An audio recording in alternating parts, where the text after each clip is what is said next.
Hello दोस्तों, कैसे हैं। उम्मीद है अच्छे होंगे, स्वस्थ होंगे, पढ़ाई भी अच्छे से चल रही होगी। इसमें हम क्लास 12th केमिस्ट्री के चैप्टर 10 को बात करने वाले हैं, जो बोर्ड एग्जाम की दृष्टि से 2025 एवं 26 के लिए ज़रूर देखिएगा प्रिय विद्यार्थियों, क्योंकि इनमें से आपको मोस्ट इम्पोर्टेंट टॉपिक का निर्माण होने वाला है बेटवा। और चैप्टर 10 है जैव अणु।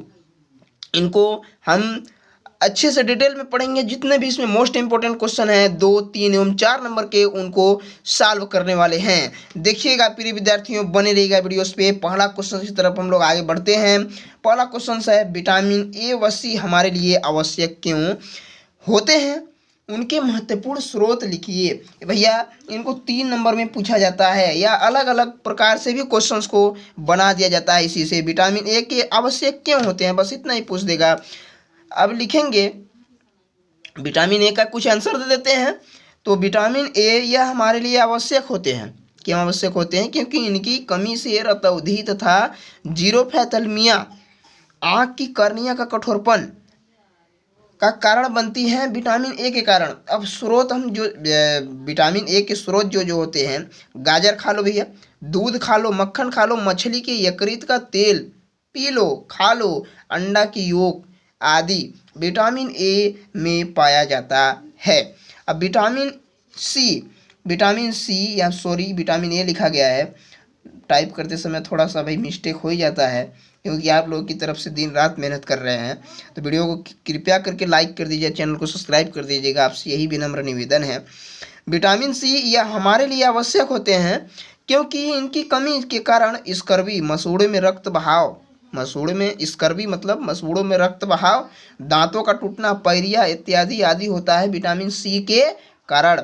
अब स्रोत की बात करते हैं यदि, तो नींबू, संतरा, रसीले फल जो होते हैं, नींबू और संतरा क्या होते हैं, रसीले ही फल होते हैं। आंवला भी होता है, टमाटर भी होता है। जो इसको खा लो भैया तो विटामिन सी को प्राप्त हो जाती है। कहने का तात्पर्य यह है कि खट्टा चीज। इमली भी तो होता है भैया, इमली भी होता है, सही बात है। अब लिखेंगे क्वेश्चन नंबर 2 की तरफ से बढ़ते हैं। काफ़ी इंपॉर्टेंट क्वेश्चन है, इस वीडियो में बने रहिएगा प्रिय विद्यार्थियों। क्वेश्चन नंबर 2 है, आवश्यक एमीन तथा अनावश्यक एमीन अम्ल क्या होते हैं, उदाहरण सहित लिखिए। आवश्यक एमीन की परिभाषा को हम जान लेते हैं। क्या जान लेते हैं? यह वे एमीन एसिड होते हैं जिन्हें मानव शरीर स्वयं नहीं बना सकता है। आवश्यक एमिनो एसिड को मानव शरीर स्वयं नहीं बना सकता है, इन्हें भोजन के माध्यम से प्राप्त करना आवश्यक होता है। इन्हें आवश्यक एमीन कहते हैं। जरा उदाहरण की तरफ इनको देख लेते हैं। लाइसिन, वेलिन, एटीसी आदि हैं। अब अनावश्यक हो गया, आवश्यक हो गया, अनावश्यक की तरफ बढ़ते हैं। भैया अनावश्यक क्या कह रहा है, अपना बात को बता रहा है कि वे एमिनो एसिड होते हैं जिन्हें मानव शरीर स्वयं संश्लेषित कर सकता है, इन्हें भोजन के माध्यम से प्राप्त करना आवश्यक नहीं होता है। इनकी क्वेश्चंस आंसर तो हो ही गया। अब उदाहरण को देख लेते हैं। Aniline, tyrosine. अब अगला क्वेश्चंस को हम लोग देखते हैं। अगला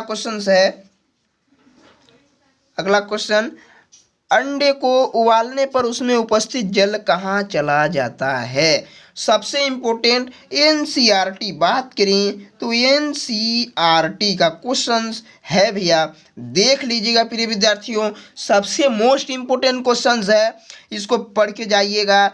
न हो एमपी बोर्ड के क्वेश्चन अति महत्वपूर्ण हैं, क्योंकि यह क्वेश्चंस आपको परीक्षा की परेशानियां दूर कर देगा प्रिय विद्यार्थियों। बने रहेगा। जब अंडे को उबाला जाता है तब प्रोटीन के विकृतीकरण तथा यच बंध के द्वारा अंडे में उपस्थित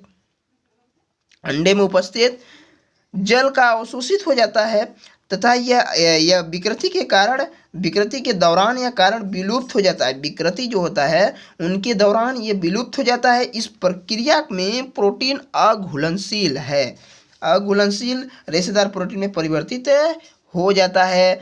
इतना ही क्वेश्चन है। चलिए नेक्स्ट वीडियो में मिलते हैं, तब तक के लिए जय हिंद, जय भारत।